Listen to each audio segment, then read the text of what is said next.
Океј, супер. Значи, накратко зборувавме за флексибилност, но би сакал чисто тука уште еднаш да ја поминам оваа тема. Првин, дали ме слушате добро, имам некоја галама од надвор? Да. Океј.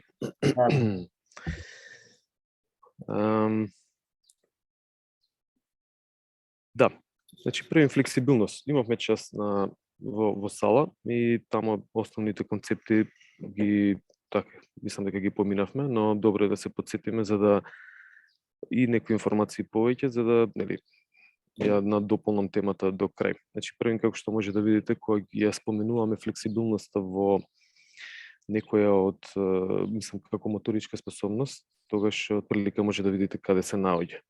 Значи таа е така дури генетски врзана, поблиску до координацијски отколку до овие кондицијски способности и се издвојува, нели, како посебно, со факторска анализа издвоена како посебно. И сега кога дефинираме флексибилноста, тогаш, нели, така зборувавме првин дефиниција, колку видови има, како се подобрува и евентуално сензитивни фази во кои што се развива некоја способност. Па за флексибилноста тоа би било една битна дефиниција. Значи, може да извадите колку што сакате дефиниции, но еве нека биде една кованица. Флексибилноста е способност која што ни овозможува да направиме поголема амплитуда во зглобовите.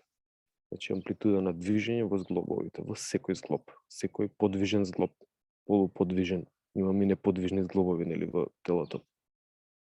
Што значи дека ако одиме длабок предклон пробавме или седи дофати, тогаш зборувавме за, нели, флексибилност, ајде ќе морам да ги отворам уште еднаш на овој начин.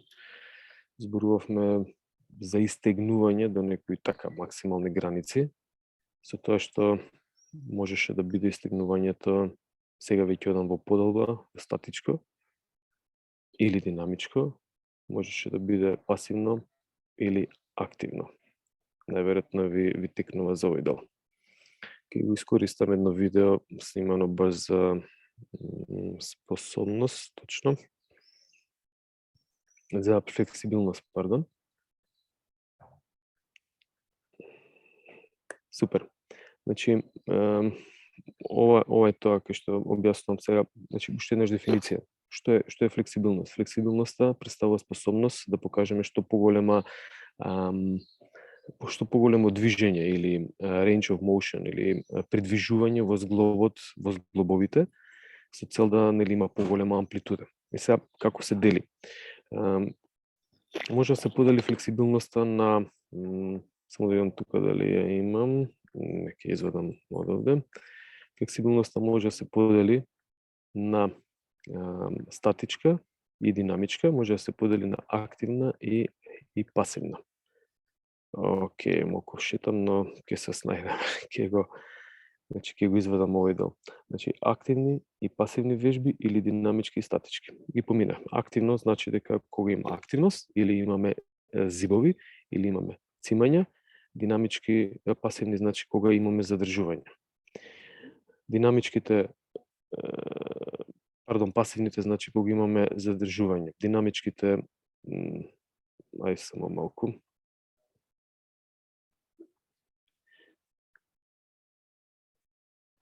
Само да ми дојдат видеата, окей. Уште еднаш, повторувам, од почеток. Значи, активна, динамичка вежба. Може да видите, тоа е кога има зибови или цимања и активно работиме со нашата мускулатура. Значи, активна е кога работиме со наша мускулатура, пасивна е кога работиме со некоја сила од надвор. Значи, може да биде сила на партнер, на машина или слично. Динамичка е кога имаме зибови или цимање, а статичка е кога има задржување. Значи, ова е веќе подолба на флексибилноста. Сега најверојатно треба да покажам статичка, да. Ова е статичка, активна. Зошто е статичка? Затоа што нема движење. Активна е затоа што јас со моите мускули ги истегнувам моите мускули. Ова ќе биде некоја пасивна, бидејќи нормално статичка, бидејќи отприлика земјината тежа ме влече, значи нема екстра сила од надвор. Значи нема екстра сила од надвор. Колку што може да повлече земјината тежа, толку. Доколку ставиме сила од надвор да ме бутне, мислам дека ќе имам пример за тоа, тогаш повторно ќе биде пасивна, статичка, може да биде пасивна динамичка. Значи ова е повторно активна динамичка, нели, ги работевме овие, ама на кратко ќе ги поминам. Активна статичка, добро, друга варијанта. Супер, следната е, мислам, пасивна динамичка. Значи, човекот долу не работи ништо, има динамика, надворешна сила го истегнува. Океј, значи не вклучува своја мускулатура, човекот што е долу, за да истегнува своја мускулатура. Туку сила од надвор пробува да истегне. Ова е се статичка, повторно пасивна. Значи статичка е затоа што нема движење, пасивна е затоа што нема активност на мускулите. Кај човекот кој што работи, туку овој човекот дозгоре пробува да направи стегнување. Тие се тие основните два концепти, мислам дека според зборчињата никаков проблем нема за да се сватат и нели како и за да се објаснат. Активна динамичка, истегнуваме некоја странична регија на грбот, латисимус дорси, мислам дека тука доаѓа, нели би требало и вие да знаете. Ако гледаме терминолошки мало расширен став да повторуваме, ова е активна, ама статичка. Задржувам, а повторно е активна, бидејќи со својата мускулатура од оваа страна, значи од моја десна страна, пробувам да истегнам да ги истегнам мускулите од левата страна. Доколку ова сакаме да го направиме да биде пасивно, само да видам, мислам, да, имам варијанта, окей. Значи, пасивна, но динамичка, мора сила од надвор. За да биде пасивна, сила од надвор треба да истегнува. Ако гледате, правам некоја потпора тука, нели, некој зглобот на рамото е специфичен, па не може да се истегне како што треба. И мора со колено да направам, дури и повеќе треба да направам потпора. Супер, најверојатно приметувам, па се враќам назад. Одамна е видеото, но врши работа за онлайн предавање. Активна динамичка, значи стегнувам со тоа што овде би требало да бидат рацете, бидејќи стегнувам пекторална регија, значи мускулите на градите, тогаш би требало рацете бидат малку повеќе во дијагонала, што значи одрачи горе би дошло. Но принципов е битен дека е активна динамичка, како ќе биде пасивна, активна ама статичка мислев. Тука сум веќе добро поставен, затоа што така се поставени мускулите на зглобовите, во зглобовите. Секогаш истегнувањето треба да биде во линија на поставеност на мускулите. Доколку, нели, сега направев, доколку не беше вака поставено дијагонално горе, туку например дијагонално долу нема да има ефект во истегнувањето на мускулите.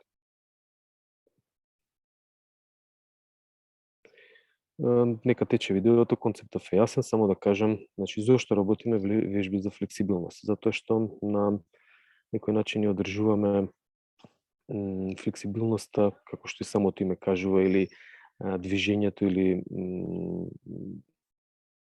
опсегот на движење во зглобовите, затоа што тоа ни е битно при особено при, мислам, прво ни е битно за нормално функционирање на мускулите во зглобовите на телото и слично, но ни е исто така битно за да можеме да имаме некоја поголема амплитуда, затоа што особено во спорт дали се достигнуваат максимални амплитуди некогаш, па потребно е да имаме флексибилност. Спортистите кои што имаат пократки мускули, вака жаргонски кажано, всушност немаат добра флексибилност, се склони на повреди. Не е секогаш правило, но најчесто се склони на повреди затоа што баш околу тоа што кажав дека може да направат нели максимално движење, но да едноставно да ги повлече нели движењето и да настане повреда некоја. Исто така мора да споменам тука дека флексибилноста е така генетски детерминирана, па на пример може да се подобри од длабок претклон, може да се подобри 10 на 15 сантиметри, не може да се подобри многу повеќе. некои кои што на пример може да во спуштање во длабок предклон да ги допрат само колениците во висина на колено или под колено, тие не може да очекуваме дека ќе допрат подот, затоа што едноставно таква е градбата на мускулите. Ова зависи, неколку пати беше споменувано, кога сум веќе тука ќе напоменам, зависи од нели анатомската градба и на ниво на саркомера, каква е градбата и колку дозволува тоа истегнување помеѓу актомиозинскиот апарат да се случи.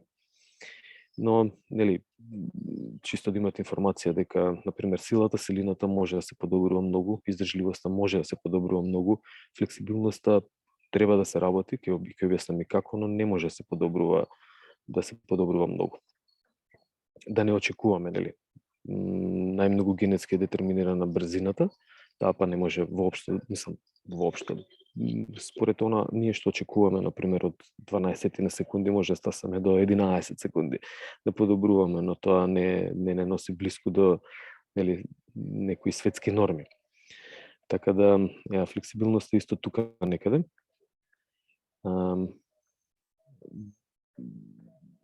Каде се употребува флексибилноста? Значи вака, кога зборуваме за вежби за статички вежби или нели вежбите за флексибилност се еден вид на нормално се вежби за истегнување, флексибилност и истегнување и тие се користат, јогата е супер пример преку асани, преку вежбите за задржување, значи се користат за опуштање. Преку вакви методи пробуваме, преку нели асани, вежби за јога или вежби за флексибилност и истегнување, пробуваме да го смириме телото, да го доведеме во некоја почетна положба. Сега, на некој начин и физички, можеби при истегнувањето, како сунгер еден полн со вода, кога ќе го земете и ќе пробате диагонално да го истегнете, тоа што ќе проба да се исцеди. Можеби нели правиме притисок како еден вид на масажа, но е многу помал ефектот од масажа, да нуспродуктите после тренинг што се појавуваат се исфрлат од мускулот преку истегнувањето. Но најголем момент има врз централниот нервен систем, всушност врз релаксирање на телото. Значи, кога правиме вежба за истегнување, тогаш има еден момент на релаксирање и тогаш телото се смирува. И сега, исто така вежбите за истегнување се користат и за загревање. Па, например, како би требало да изгледа едно загревање? На почеток почнуваме со статички вежби, значи статички вежби со задржување. Статички вежби со задржување и пробуваме да направиме некоја блиску до максимална амплитуда во зглобовите, отприлика сите големи зглобови, и на тој начин даваме некоја иницијација на телото дека да, ќе правам јас движење со голем опсек на движење во зглобовите, значи тој ROM или range of motion или голема амплитуда. На тој начин дури пробуваме, нели, нов ден, утро, доколку пробуваме да направиме и проверка доколку се работи за спортист, мада не може биде рекреативец или рекреативка, да провериме што се случува, дали од претходниот тренинг може би е лимитирано движењето. Значи, еден вид на проба преку вакви статички вежби со задржување. Активни се, нормално, може би динамички, пасивни, ама активни секој за себе. Значи, правам статички вежби, проверувам дали се амплитудата во зглобовите е во ред и на некој начин им давам мускулите информација дека ќе има истегнување. Ова трене повеќе од 1 минута. После тоа може да се случи, не може, туку е добро да се направат и вежби за обликување, ги нарекуваме, кои што се случуваат загревање, но и динамичко истегнување. Значи, тогаш има она зибање, 1, 2, 3, 4, тогаш правиме повторно некое истегнување на мускулите, но сега во динамички услови. На тој начин, значи, уште еднаш пробувам да направам преку загревање да направам и некои истегнување. И понатаму може да е специфичното загревање, некои вежби за обликување, нели, екстра што ќе дојдат, но битно е дека што е битно во првиот дел од загревањето, дека при инкорпорирање на вежби за флексибилност треба да се стават, нели, за да дадеме иницијација на тело, за да го загрееме телото, да направиме поголема амплитуда и да кажеме дека во наредниот период ќе се работи со големи амплитуди. Значи правиме прво статичко истегнување, правиме динамичко истегнување, влегуваме со некои вежби кои што се за загревање и понатаму општи вежби, понатаму специфични вежби за загревање. Тоа е отприлика насоката која што не е нешто ново, туку се работи постојано, се работи секаде, се работи во било кој загревање во фудбал нека биде или било кој спорт ќе видите дека е слично, секој нели тренер и клуб си има своја специфика, но неизбежни се овие работи што ви кажав на почетокот дека флексибилноста е ставена во делот на загревањето. Кога се зборува за крајниот дел на тренингот, тогаш најчесто зборуваме за вежби за флексибилност многу кратко, 4-5 минути, не повеќе, за да едноставно направиме смирување на телото. Сега, ова беше за еден тренинг, како би инкорпорирале флексибилноста, но што се случува доколку сакаме да подобриме флексибилност? Тогаш треба да направиме еден посебен тренинг и на тој тренинг ќе се одвојат 20 на 30 минути и треба да се изведат вежби по некој класично дозирање, например 3-4 вежби за одреден зглоб, па тука да има вежби за флексибилност. Сега, се надевам се слушаме и едно прашање до сите. Што мислите, кои вежби се подобри за подобрување на флексибилноста? Динамичките вежби, каде што има цимање, или статичките вежби? Статички. Статички. Само последното не слушнав, дали динамички или статички? Последниот што каже. Статички, професор. Статички. Добро, има некој што мисли динамички? Океј, ова е испитно прашање. Беше. Ма продолжуваме со испитно прашање. Зошто статички? Еве, ја не знам. Треба да ми објасните вие. Еден или една? Зошто статички вежби се подобри? Може би се подобри динамичките, не знам.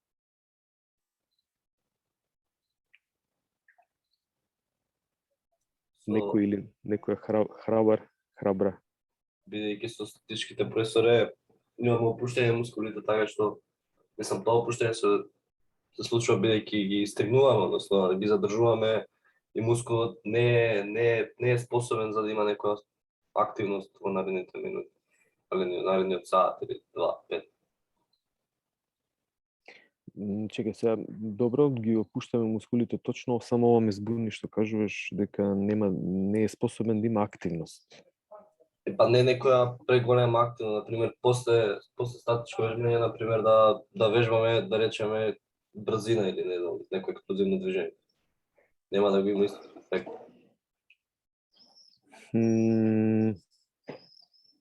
Добро, да, тоа е веќе друг концепт. Океј, не се препорачува статичките вежби, класично истегнување или тренинг од 20 на 30 минути за тренинг за флексибилност пред главниот тренинг. Може би можем така да го концепираме ова што го кажам. И така јас би го објаснил. Да, тоа мислам. Океј, супер.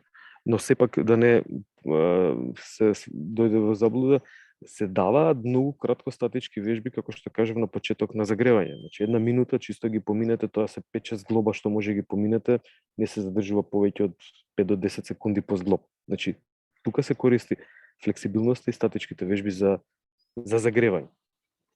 Сега, добро, ајде, точно, статичките вежби се подобри за подобрување на флексибилност, затоа што прават еден вид на повеќе опуштање. Сега тоа повеќе опуштање го пробавме на настава. Не знам кој дали бевте вие што сте присутни тука. И тамо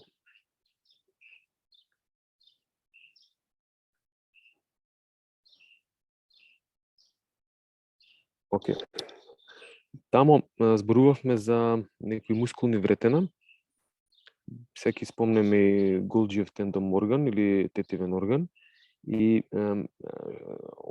пробав да објаснам преку на задржување, например, задржувавме 20 на 25 секунди во кој ќе беше тоа статичко, значи статички задржувавме со сопствена мускулатура, активни вежби беа.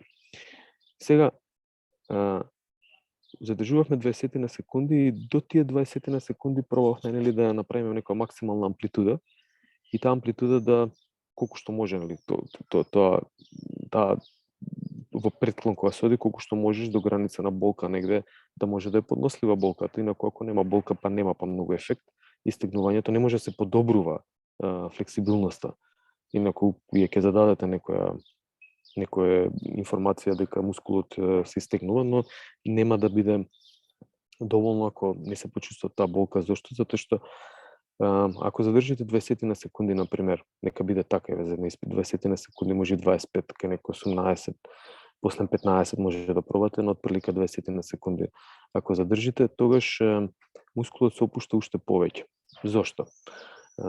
Едно од објаснувањето физиологија што го дава е дека всушност ние преку истегнувањето во подолго време на 20 на секунди ке флексибилност пробуваме, всушност го анулираме ефектот на информациите кои што доаѓаат од овие мускулни вретена, muscle spindle се нарекуваат. Овие мускулни вретена прават инхибиција на истегнувањето во првиот момент и велат чекај, стоп, давај болка. Значи, прикажувај болка за да не дојде до преголемо истегнување на мускулот. Ви текнувам?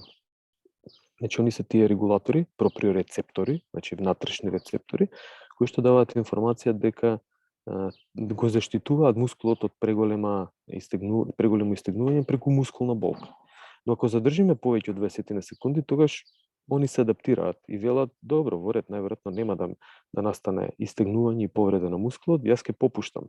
И со тоа попуштање или инхибиција, попуштање на инхибицијата, значи нема веќе инхибиција, се анулира, нема веќе вложена сила за да мускулот не се истегнува, туку попуштаат информациите од мускулни вретена малецки, muscle spindles, кои што да не ги промешаме со мускулните вретена кои што се од мускулот, од самиот мускул, туку ова се така се преводот е мускулни вретена или muscle spindles.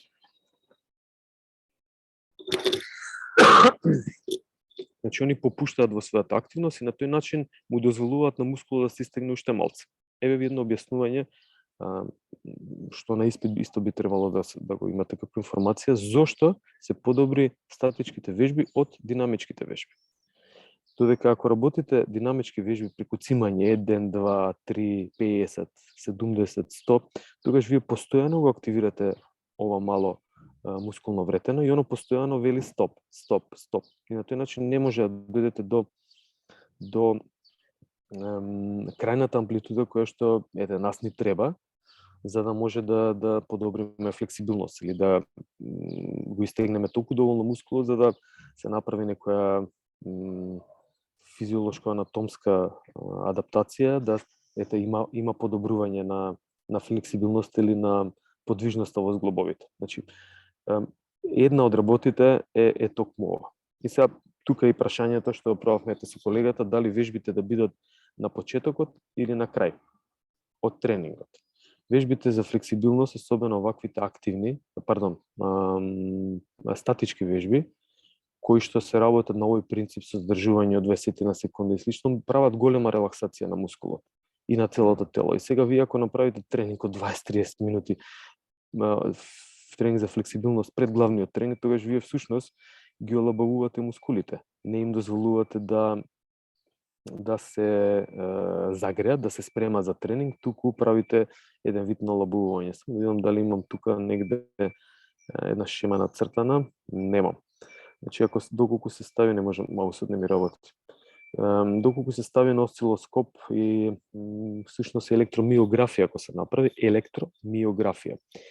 Електромиомускул, графија, запис. Значи, електричен запис на мускулната активност, електромиографија. Кај вежби кои што имаат, кога мускулот работи контракција, било каква, тогаш имате синусоида, значи има запци, има амплитуда во тој запис, мускулот е активен.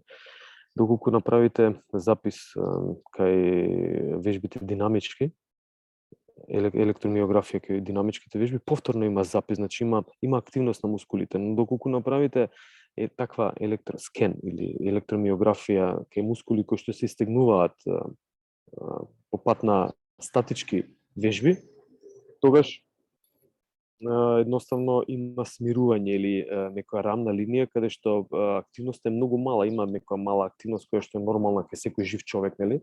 Тонус некој, но нема активност, што значи дека вие го смирувате мускулот. И затоа кога се препорачуваат вежбите за флексибилност,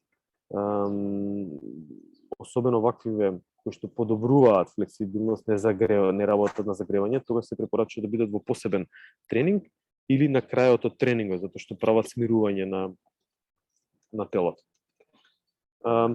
Уште еднаш, какви видови на вежби за флексибилност има? Активни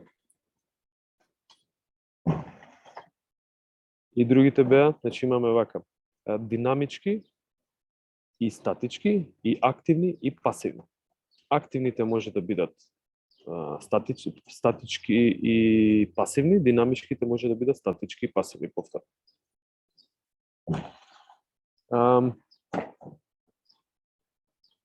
Доколку сакате да подобрувате, значи, флексибилност преку динамички вежби, тогаш овде има една слика и извадена број на повторувања во одредени зглобови. Па, например, еве во зглобот на колк, за да кај спортисти, за да направите подобрување во зглобот на колко, треба да направите 50 до 70 повторувања, што е многу по-различно временски и енергетски во однос на тоа да задржите 3 пати или 4 пати по 20 на секунди и уште малку повеќе.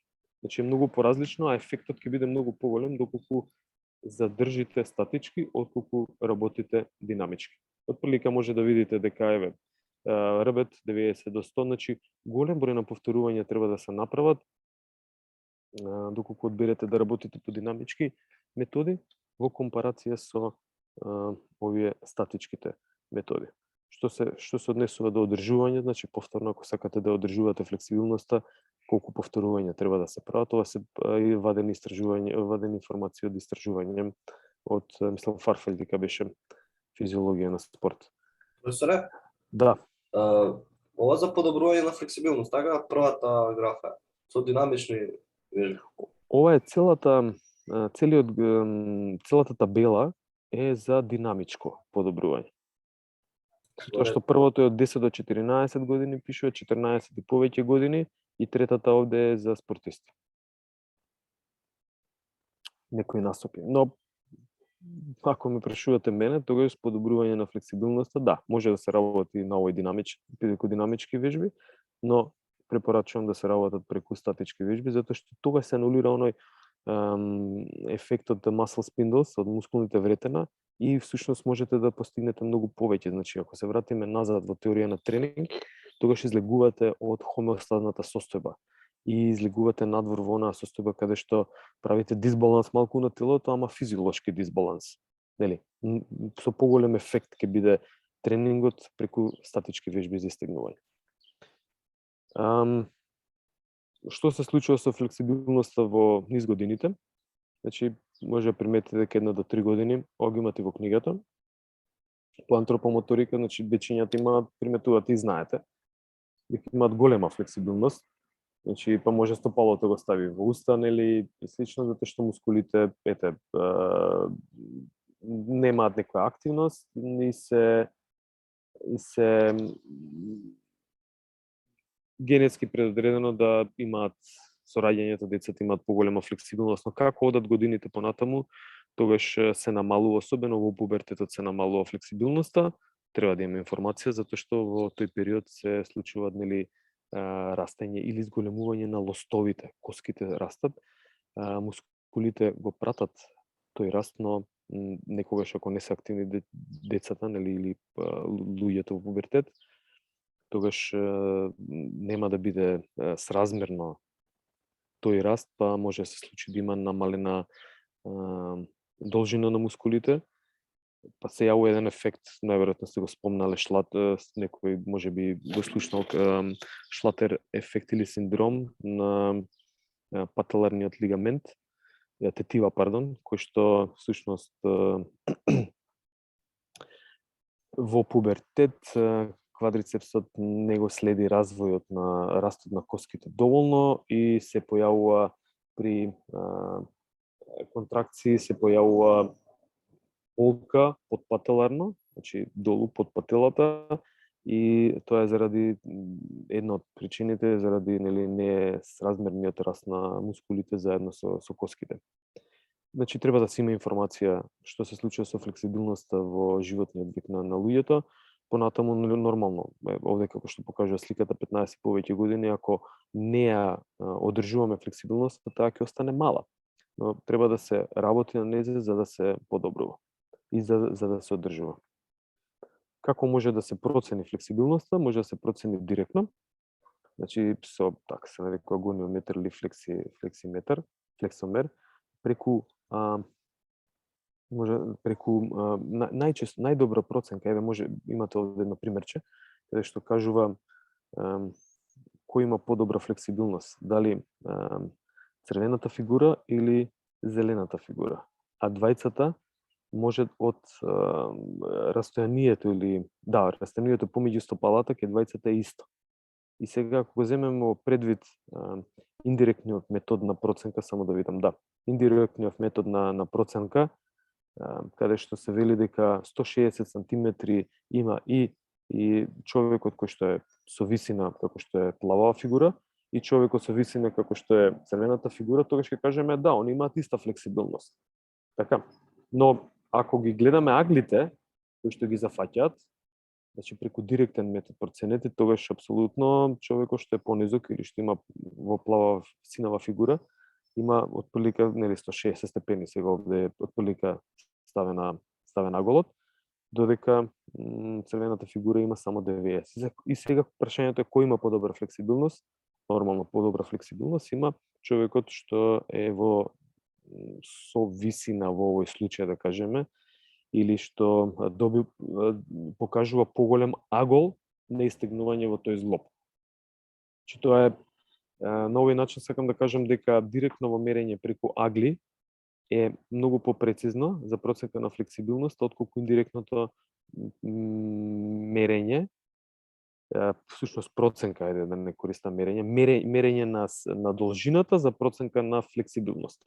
Поправилно би било. Океј. Уште еднаш како се поставени мускулните вретена, значи интрафузални мускулни вретена се нарекуваат, значи се поставени muscle spindles помеѓу мускулните вретена и праќаат информација до мускулите и на тој начин, значи они се одговорни за стреч рефлекс, тоа не го споменав. Значи мускулните вретена се одговорни за стреч рефлекс и на овој начин кога ние стегнуваме подолго од 20 на секунди, тогаш го одбегнуваме тој стреч рефлекс. Стреч рефлексот е, например, кога некој сака да провери рефлекс на најчесто на колено, нели во седење се вкрстува лева нога преку десна колено, например, и со едно со чекан се благо се удира под пателата и на тој начин се скратува, всушност се истегнува тетивата на квадрицепс и на тој начин може, ако има добар рефлекс или ако е функционална, ако нема некој проблем со квадрицепс и со тетивата, тогаш под коленицата би требало да направи екстензија, значи да се помрдне стопалото кон горе на левата нога која што е превкрстена. И уште едно, значи левата нога ја вкрстувам преку десното колено и со чекан под пателарно полека се удира, на тој начин правиме истегнување на тетивниот дел од квадрицепсот, на тој начин мускулите muscle spindles велат, овие ќе ме истегне премногу, че ќе да направам контракција. И на тој начин при изведба на контракција, всушност ние визуелно гледаме како подколеницата се помрднува према горе. Значи, ова се користи, нели ортопеди го користат овој метод за проценка на рефлексии, не само ортопеди, туку и невролози, всушност најмногу за проценка на рефлексии како реагираат мускулите. Добро, Голџиевиот тетивен орган, да можем да споменам дека он се активира кога има едно Значи он се активира се активира со цел да ги опушти мускулите кога има преголема контракција мускулна. На тој начин прави еден вид на заштита на мускулот за да не настане некоја повреда. Убаво е да прочитате овој дел за нели.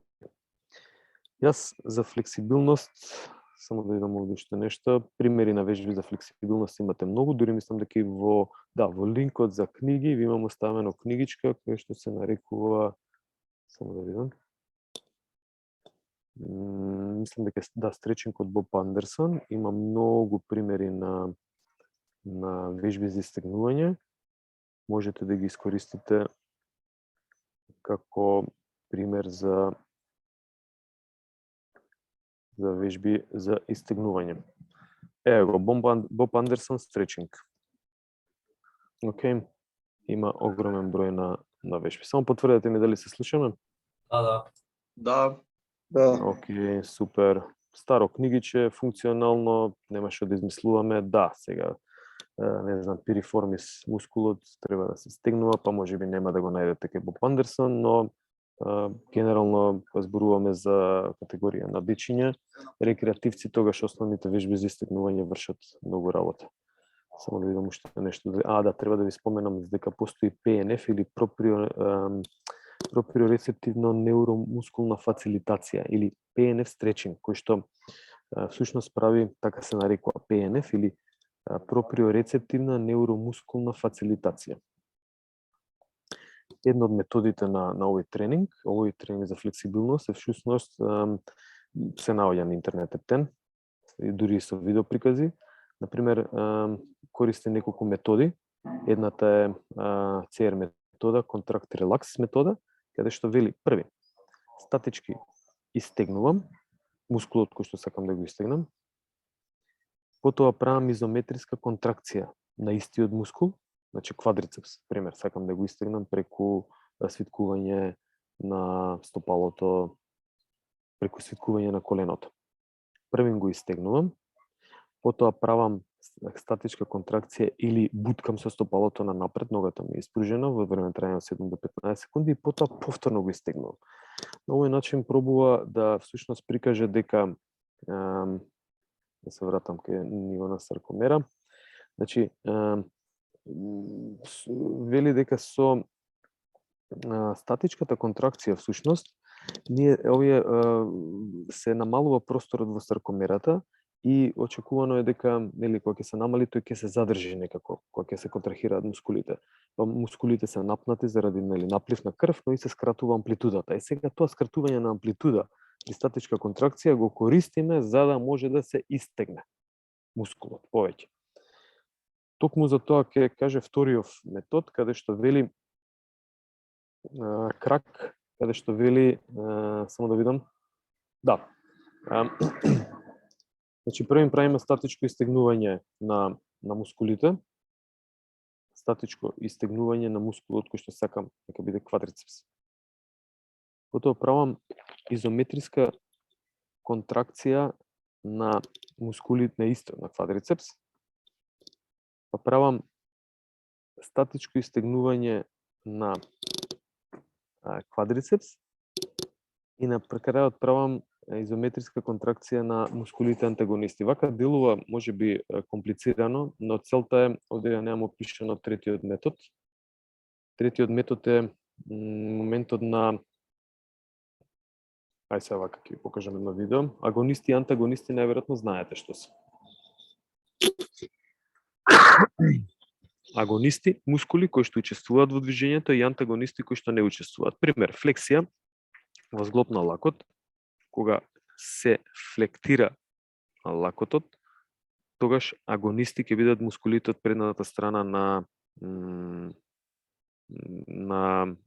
раката, всушност сите флексори, бицепс брахи, коракобрахиалис, брахиорадиалис и така натаму. Тоа се обележени во црвена боја.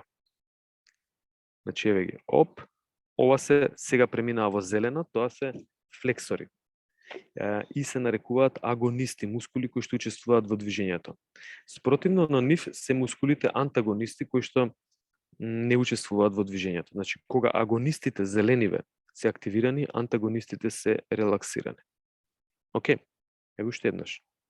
Значи, сега кога одам, Интервали трчам, професоре. добро, некој предавање се вклучи. Значи, кога правам флексија, приметувате, се вклучуваат мускулите од предната страна, агонистите, целта ми е флексија конкретно, сега во ова движење, и они се активирани, другите од другата страна, значи, они се инхибирани, активирани, има контракција мускулна, кај овие зелениве мускули. Ги кажав кои се. Бицепс брахи, брахиорадиалис, коракобрахиалис. Од другата страна тоа е трицепс брахи, он е релаксиран.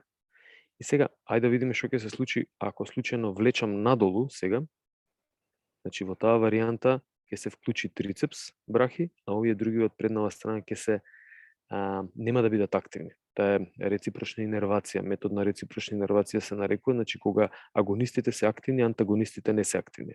Тоа е правило, ќе кажам 99% ќе учите по биомеханика, но, например, не ке сите мускули во велосипедизам, кога карлицата инклинирана напред и целото тело е спуштено на надолу, тога се вклучува во еден момент и задна ложа и предна ложа. Но оставете тоа ќе го оставиме за биомеханика, ќе разговарате. Сега поентава е што кога ево уште еднаш, кога мускулите флексори се активни, овие не се активни. И сега ние што правиме? Сакаме да ги изрелаксираме, пример, мускулите флексори што повеќе. Преку ПНФ методата, една од методите вели, ќе правам мускулна контракција на трицепс, на тој начин кога правам мускулна контракција на трицепс, разбирате, тој ќе биде активен, а мускулите од предната страна, флексорите ќе бидат неактивни. На тој начин нив преку мускулната контракција на трицепс ќе ги релаксираме мускулите флексори. И на тој начин ќе овозможиме кога ќе дојде истегнувањето после тоа да они бидејќи веќе се релаксирале да имаат поголема можност за да прикажат поголема амплитуда. Дали отприлика е јасен овој концепт? Не баш. Да, Или да? јасен. Јасен, супер. Да. Океј. Да. Штом еден разбира, може да преслушате, па ќе биде појасно. Значи, играта користиме физиологија секаде, дури нели во антропомоторика и начин на вежбање. Користиме физиологија за да може да и принципите од физиологија за да се направи нештата да бидат поефикасни. Ако биде обратно, ако сакам например да го истегнувам мускулот трицепс или екстензорите на задната страна во зглобот на лакотот, тогаш значи јас правам работам флексија, тоа може да биде со голем интензитет или некоја голема наборешно оптоварување. На тој начин правам флексија, на тој начин трицепсот се олабавува и сега следно можам да направам истегнување на трицепс. Еден од принципите на ПНФ истегнувањето е токму тоа, значи да направиме контраст помеѓу контракција и истегнување, да направиме контраст помеѓу контракција на антагонисти и истегнување на агонисти. Кој го интересира повеќе може да прочита и да најде повеќе информации на интернет за овој дел. Професоре, агонисти и синергисти исто ли е? Не е исто. Синергисти се мускули, супер прашање. Синергисти се мускули кои што не се главни во движењето, ама учествуваат во движењето. Значи синергија е по дефиниција нешто што заеднички се случува. Агонисти се главните, спротивно на нив се антагонисти, но секогаш во секој зглоб имате и мускули синергисти. Имате и мускули ќе ги учите тие по кинезитерапија. Значи сите видови на мускули, можеби по биомеханика, кои што учествуваат и како се нарекуваат. И сега, например, може да се случи дека бицепс во еден момент е агонист, во друг момент е синергист или е стабилизатор. Да, стабилизатор го барав зборот. Значи, тие се основни 4 групи: агонисти, антагонисти, стабилизатори и синергисти. Значи, некога стабилизираат, прават статичка контракција за да може другите мускули да изведат нешто друго.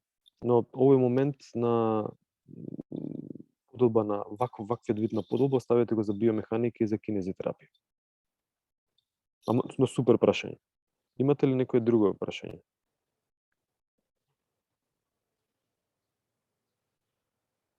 Некој друго прашање?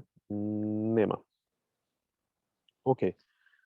Тогаш јас на кратко само, ова беше тема за флексибилност, иако не беше кратко. Само овој момент на човек сложен, организиран и отворен систем, кој што е многу поврзан со оној еколошкиот ecological approach или еколошки приход на учење на моторички навики, кој што го спомнавме преку constraints или преку ограничувачи, и таа цела еколошка теорија на изучување, каде што вели дека ние, например, ние сакаме да го цепкаме човекот. Па зборуваме за некои морфолошки карактеристики на телото, значи тоа се димензионалност, колку е висок, колку е широко телото, колку е каков состав на телото е, масноти, мускули, значи го цепкаме човекот за да можеме да го истражиме подобро. Потоа ги бараме неговите функционални способности. Значи, не зборувавме за некои аеробни, анаеробни, енергетски, па некои нормални физиолошки карактеристики, патофизиолошки карактеристики кои што се случуваат, но сепак пробуваме да го анализираме човекот од различни аспекти. Па зборуваме за моторички способности. Нели? Веќе отприлика знаете што се моторички, би требало да знаете, зборуваме цел семестар на оваа тема. Потоа зборуваме, ако отидете на само медицината да ја разгледате, ќе видите колку субкомпоненти или субполиња, субспециализацијски полиња постојат во медицината, значи не се делат само на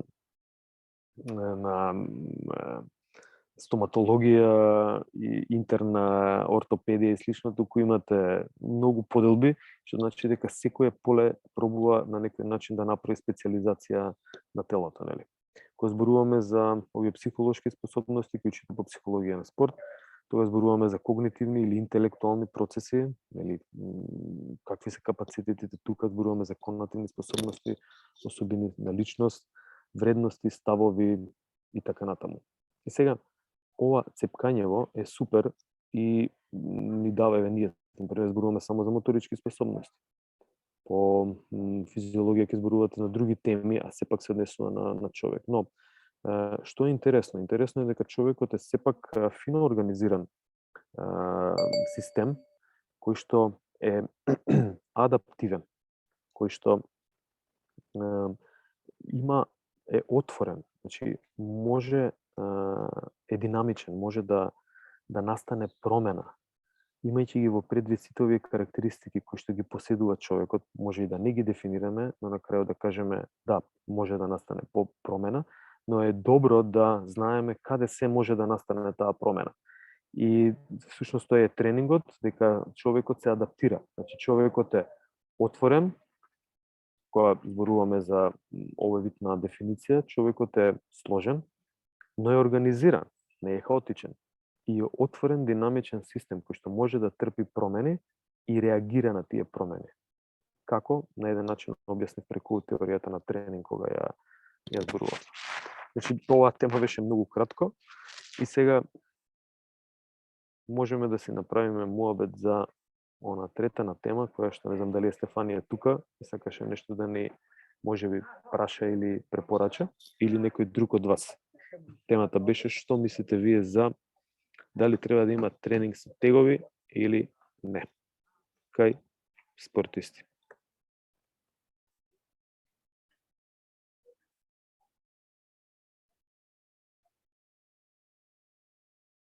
Дали се слушаме? Да. Ете Стефанија. Добро, се слушаме. Што мислите? Зошто не, зошто да? Тој принцип на разгледување на работите, значи, како викат, cons and pros, контра и придобивки. Е секој супер. Професоре, јас, например, мислам дека треба да има тренинг, само што треба да е различен за